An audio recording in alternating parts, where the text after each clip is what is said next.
Previous Monday Night Raw, it was Stephanie McMahon's birthday. Blah, blah, blah. She arrives with Triple H. Blah, blah, blah. Baron Corbin is standing outside waiting to let her out the freaking limousine and proceeds to sing happy birthday to her, but then it's stopped as soon as Triple H comes out of the freaking limo, and then, yeah, then it begins. So Stephanie is like not really happy with Baron Corbin's acting general manager skills. Things are in chaos. He can't handle the Shield. He's putting himself in the Universal Championship title matches. Kurt Angle may be back sooner than he thinks. Why don't you just go out there and get 2 partners of your own? If you're going to handle the Shield and you're not in control, fine. So the Shield actually hit the ring, and they say that, yeah, they're the 3 workhorses in WWE. They may have lost battles, but they have not lost wars. As soon as Roman Reigns starts talking, he gets booed. That's funny. And one thing that we have to go by here, as far as a storyline or even the confrontation that takes place, as soon as Rollins and Reigns are done speaking, they hold up their titles. They say, hey, what proves that we're the best is this. Of course, Ambrose doesn't have a title, so that becomes the meat of the whole conversation later on. But it's kind of funny how Baron Corbin actually comes out and he's like, no, I'm putting my foot down against you. Me and my 2 partners, we're going to take you down. No one likes the Shield in the back, and that's including these guys. So you have Braun Strowman, Drew McIntyre, and Dolph Ziggler come out. Look, Strowman's like, he's like, you can shine up that title real nice because you're not going to have it for very long. Then he proceeds to say that it will be 2 on 4 at the Super Showdown. And then Rollins was like, I know you passed third, maybe you did pass third grade math, but no, there's no 2 on 4. And then they started to run down Dean Ambrose being just used, not having a title. When he was alone as WWE Champion, he did it on his own, blah, blah, blah. That's where you're leading this to. You're leading to Dean Ambrose not having a championship. Oh, yeah, when Rollins needed help, who did he call? He called you. But did they text message you or call you when you were out and when you're injured, when you're gone for months and months? And I just think it's kind of funny to even bring something like that up. Yeah, they had their falling out and they had their reunification, and I just think that it's funny that they actually went that route. Yeah, we're pressing buttons here. Pressing buttons. Drew McIntyre was even like, yeah, I'm going to hit you with some truth here. And this goes on for more than one segment of the night, and I'll get to them later. But Roman Reigns actually finally gets the mic and actually calls him out to the ring. So, what does Strowman, McIntyre, and Ziggler do? They proceed to walk to the ring, and Corbin was like, no. And the crowd is like, yes. Corbin's like, nope, you're not going to get that tonight. I'm not going to give you what you want tonight. It's Stephanie May's birthday.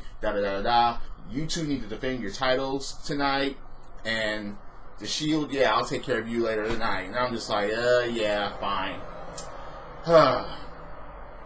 Finn Balor, with Bayley in his corner because they're partners in that mixed match challenge stuff, faces Jinder Mahal, and he has Samir Singh in his corner and Alicia Fox. Long story short, ladies and gentlemen, Jinder Mahal loses the match. Wow. Talk about hindering Jinder. I remember when he was WWE champion, not one that you could take very seriously, but he was better than The Miz. I'm sorry. That's just the way I feel about The Miz compared to Jinder Mahal. That's funny to me because at least Jinder Mahal did certain things on his own. He did. Better than what The Miz could do as WWE champion. It's funny to word it that way, but it's even strange to be saying that, but still, it's true. But he ends up losing this match. Samir Singh gets pushed around, and gets put back in the ring, and then the Shanti chant ends the segment. And I'm just like, yeah, fine. So, the Bellas and Natalya Neidhart versus the Riot Squad. Now, the craziest thing about in this match, Brie Bella was doing Daniel Bryan's yes kicks and kicked Liv Morgan in the face, practically knocking her out. And I was just like, yeah, that was a botch. Yeah, welcome back, Brie. Yeah. So you couldn't get the job done against Maurice, and now you're kicking women in the face that you're injuring. Liv Morgan is injured now, thanks to Brie Bella. But the Bellas and Natty, they didn't end up winning the match. The Riot Squad actually freaking won. Alright, fine. So, Ruby Riott was gone for a while, and now Liv Morgan is kind of out, and that's very sad. Now, look, ladies and gentlemen, I'm not going to go through the whole Connor's Cure thing that they had with bringing kids in the ring and a Hyundai car with hand prints on them.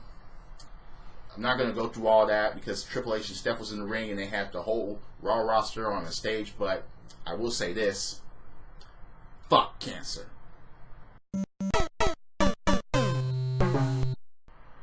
Alright. So Dolph Ziggler and... Alright. It's kind of funny how Dolph approaches Dean Ambrose and reiterates how... Yeah. Dean Ambrose is not the one with the titles. The Intercontinental Championship and the Universal Championship, they have everything, you have nothing. They're just using you, blah, blah, blah. Join us. That's basically what it led down to. Just, you should leave them and join us and so on. Haha, yeah, they're your brothers. It's difficult for you to leave them and to turn against them, blah, blah, blah. But it's not the first time that Seth Rollins has stabbed you in the back, blah, blah, blah.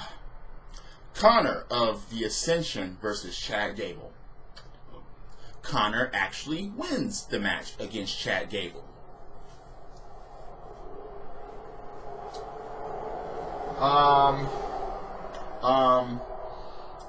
Wow. I really don't know what to say about that.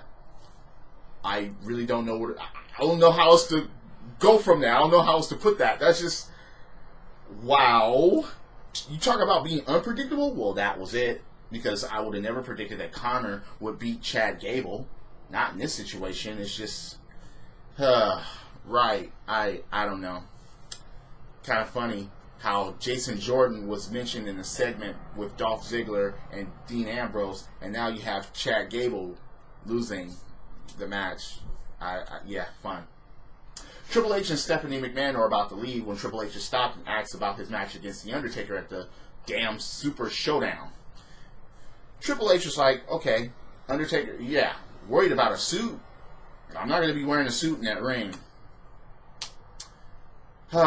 And about him taking my soul? I sold that a long time ago. Ha ha. That's funny.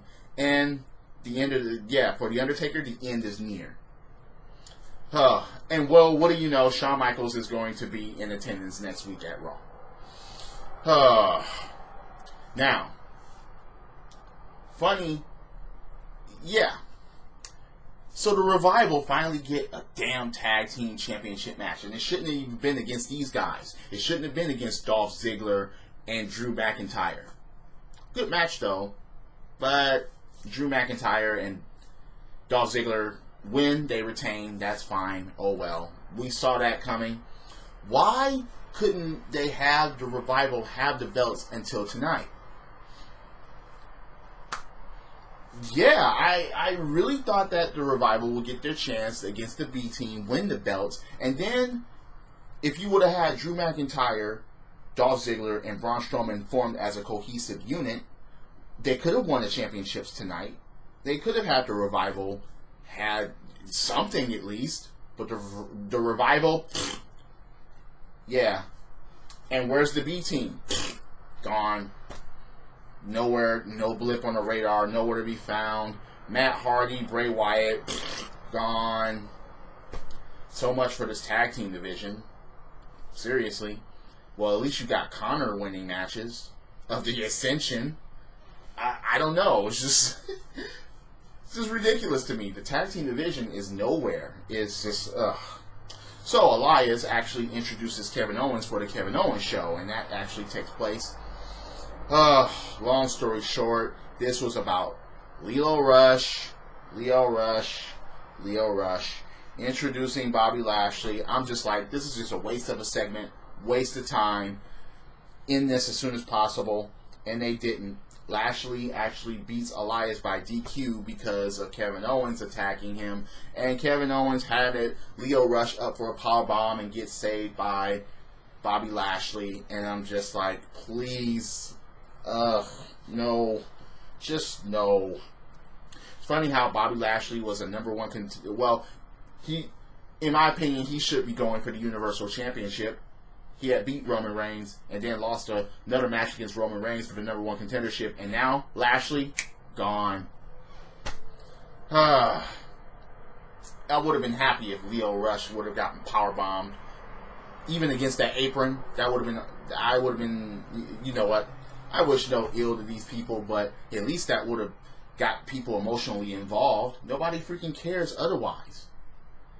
And that was supposed to promote your match against John Cena and Bobby Lashley when you couldn't even handle Leo Rush and Bobby Lashley? Really? Seriously? So, you have Seth Rollins and Drew McIntyre in the reverse type of segment. Drew McIntyre didn't really say a word, and Seth Rollins was like, hey, you're carrying Dolph. Literally, you carried him out of Hell in a Cell when you won the match. You're winning all the matches, and you think that Strowman cares about you? I think that was kind of funny how they had a role reversal like that. Like, hey, talk about us using Dean. Yeah, no, we're brothers, at least brothers in arms. But, yeah, they're using you, Drew. Alright? Create that friendship. Create that problem. Nia Jax versus Alicia Fox. Why? So, neither Alicia Fox or her mixed tag team partner, Jinder Mahal, could win a match tonight, on Raw. It's just, oh well. So, Drew McIntyre actually talks to Dean Ambrose. He's like, alright, just talk to Seth Rollins, and either he's trying to convince me of a four-man shield, or he's looking for a replacement for you. More stirring the pot there. Does it work? No, because the Shield actually face Corbin and partners of his choice, the Authors of Pain. And you know what? I think that was a good choice for partners or whatever, but AOP hasn't really been shit ever since NXT. So you have Baron Corbin, once again, being the guinea pig and getting pinned here, while in the aisle you have Strowman, Drew McIntyre, and Dolph Ziggler sitting down on chairs. That's fine. But after the match became more interesting because in the ring you had those two motherfuckers with belts, with their belts. Talking about Roman Reigns and Seth Rollins. Dean Ambrose was outside of the ring and he looked down the aisle and saw those three enemies. Looked back at the ring and saw his quote-unquote brothers, and he goes back in the ring and does the fist bump while still looking at the enemies. It looks like that he was actually considering. When the Shield first broke up, everybody that thought that Dean Ambrose was going to be that breakout star that breaks him up, but he wasn't. He was the last of the three to win the WWE Championship. I mean, oh well. Even Dolph said, hey, I watched you on SmackDown. You did it on your own.